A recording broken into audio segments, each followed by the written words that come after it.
आज हम पढ़ेंगे आदर्श गैस की entropy. Entropy of an ideal gas. जब किसी अनंत सूक्ष्म स्थितिकल्प प्रक्रम में किसी आदर्श गैस को ऊष्मा दी जाती है तो उससे ताप T तथा आयतन V में परिवर्तन होता है।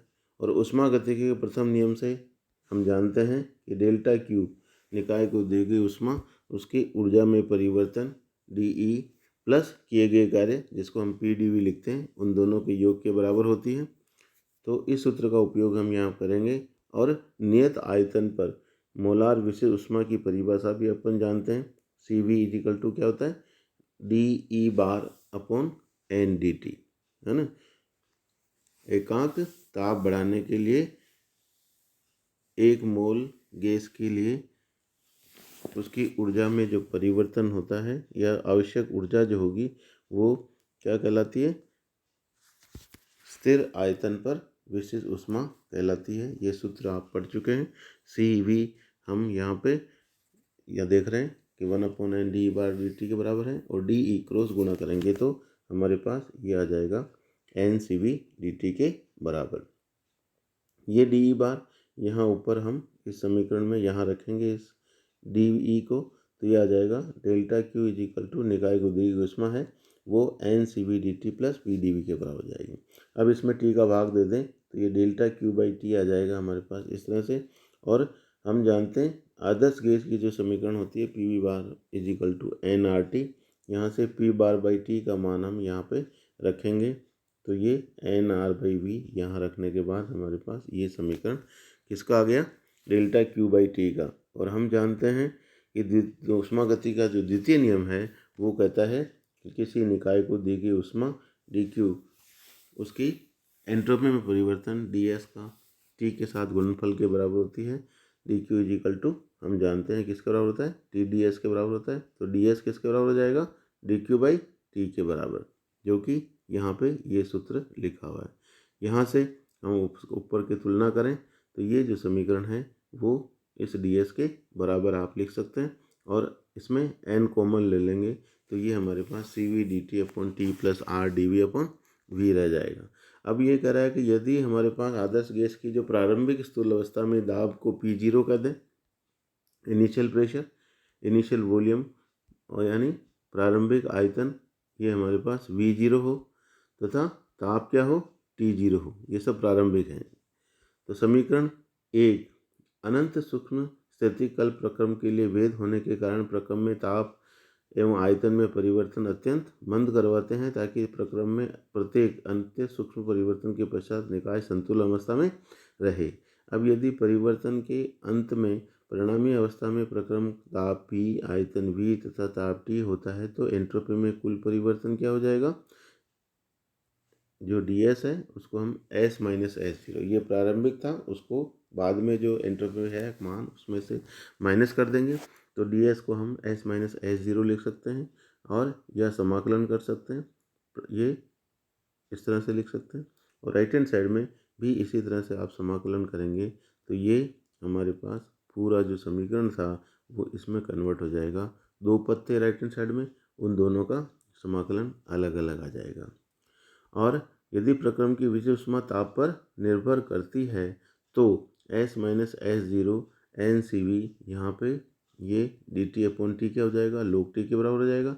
और फिर अपर लिमिट और लोअर लिमिट T और T0 है तो ये log T minus log T0 लिख देंगे अपन इसको, और इसको log T अपॉन T0 आप लिख सकते हैं। इसी तरह से सेकंड जो आयतन समाकलन है वो log V minus log V0 होगा, उसको भी आप log V अपॉन V0 लिख सकते हैं। तो S का मान राइट हैंड साइड में S0 को ले जाएंगे, ये आ जाएगा। और ये सारे क्या हैं, कांस्टेंट हैं। S0 प्रारंभिक एंट्रोपी है, CV log T0 इन सबको एक नया नियतांक हम कह सकते हैं। प्रारंभिक स्थूल अवस्था में निकाय को मानक अवस्था अर्थात निर्देशित अवस्था में मानकर निकाय की एंट्रोपी T एवं आयतन V पर निर्भर करेगी, और इस तरह से इन सबको एक नियतांक अलग कर देंगे और S का सूत्र एंट्रोपी का ये हो जाएगा। तो ये जो समीकरण 3 में नियतांकों को निर्देशित अवस्था की एंट्रोपी S0, दाब T0, आयतन V0 द्वारा ज्ञात कर सकते हैं। इस समीकरण से स्पष्ट है कि ताप T एवं आयतन V में वृद्धि करने से एंट्रोपी में वृद्धि होती है और एंट्रोपी समीकरण S equal to K log omega, है ना। एक्चुअल में एंट्रोपी का जो सूत्र होता है, K वोल्टेज मान नियतांक है और ओमेगा अभिगम्य अवस्थाओं की संख्या है। तो अभिगम्य अवस्थाओं के लघु गुणक को यदि K से गुणा कर दिया जाए यानी वोल्टेज मान से, तो वो निकाय की एंट्रोपी को बताता है। तो S equal to K log omega से जब एंट्रोपी में वृद्धि होती है तो निकाय के अभिगम्य ऊर्जा स्तरों की संख्या में भी क्या होगी, वृद्धि होगी। अतः यह कहा जा सकता है कि निकाय के ताप T एवं आयतन V में वृद्धि करने से निकाय की अभिगम्य ऊर्जा स्तरों की संख्या में वृद्धि होती है। कुल मिलाकर यहाँ कहना चाह रहा है कि S का मान बढ़ता है तो ओमेगा का मान भी बढ़ेगा, चूँकि S equal to K log omega होता है। अब ले रहे हैं अपन ताप T एवं दाब P के पदों में एंट्रोपी में परिवर्तन। आदर्श गैस समीकरण हम जानते हैं P0 V0 इजिकल टू क्या होता है, nRT0 V/V0 इजिकल टू, इस तरह से ये लिखेंगे। दो समीकरण हमारे पास हो गई।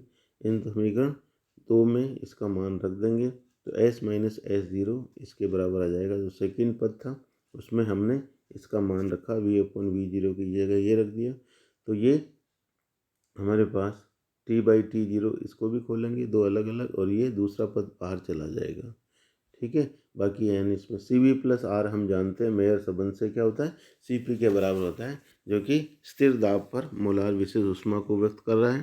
तो S माइनस S0, इस तरह से हमारे पास ये एक नई समीकरण आ गई जो कि किस में बताएगी, ताप और दाब के पदों में आप इसको लिख सकते हैं। इसी तरह से दाब और आयतन के पदों में एंट्रोपी के परिवर्तन समीकरण निकालनी हो तो P0 VG equal to nRT0, और ये समीकरण है, इससे T/T0 निकालेंगे अपन, और T/T0 पहले पद में आ रहा था वहाँ पे हम मान रख देंगे तो ये आ जाएगा। इससे V/V0 यहाँ भी होगा यहाँ भी होगा, दो पद होंगे, दोनों में से हम यहाँ पे इसको n कॉमन ले लेंगे तो ये CV प्लस R आएगा, यहाँ भी CP लिख देंगे तो ये हमारे पास नया समीकरण आ जाएगा जो किस में बताएगा, S माइनस S0 किस में, दाब और आयतन के पदों में आ जाएगा। सम आयतनीय प्रक्रम के लिए हम जानते हैं आयतन नियत रहता है, तो यानी प्रारंभिक आयतन इक्वल टू बाद का जो आयतन है V0 इक्वल टू V के बराबर होगा। तो इनका जो अनुपात है वो 1 आ जाएगा, और अनुपात 1 आने पर ये सेकंड पद log 1 0 हो जाएगा, यानी इसमें केवल एक ही पद बचेगा। तो ये NCV log P/P0 के बराबर हो जाएगा। ये किसके लिए है, सम आयतनीय प्रक्रम, जिसको आइसोकोरिक प्रोसेस बोलते हैं। समदाबीय उसमें आइसोबेरिक होता है, दाब नियत रहता है, प्रारंभिक आयतन और बाद का आयतन दाब बराबर रहता है, प्रारंभिक दाब और अंतिम दाब। तो P0/P1 हो जाएगा, तो log P/P0 का पद है वो गायब हो जाएगा, और हमारे पास केवल इसमें एक ही पद रहेगा T/T0, और इस तरह से इसको NCV log P/V0 के बराबर आप लिख सकते हैं। समतापीय प्रक्रम में ताप नियत रहता है, प्रारंभिक ताप और अंतिम ताप क्या होगा, बराबर होगा। तो T/T0 वाला पद क्या हो जाएगा, लघु गुणक के साथ उसका मान 0 हो जाएगा, और ये हमारे पास इस तरह से या तो दाब के पदों में या आयतन के पदों में इसको हम लिख सकते हैं। किसके लिए, समतापीय प्रक्रम के लिए, आइसोथर्मल प्रोसेस जिसको हम बोल सकते हैं। तो तीनों प्रक्रम के लिए समतापीय में ताप नियत रहता है, तो T/T0 वाला पद गायब हो जाएगा, समदाबीय में P/P0 वाला, और सम आयतनी में V/V0 वाले पद गायब हो जाएंगे। और तीनों के लिए हम एंट्रोपी में जो मान है फाइनल अंतिम वो निकाल सकते हैं। इस तरह से एग्ज़ाम में किसी भी आदर्श गैस के एंट्रोपी के लिए जो ये तीनों सूत्र हैं वो आप निकाल सकते हैं, और न्यूमेरिकल आ जाए तो भी आप कर सकते हैं।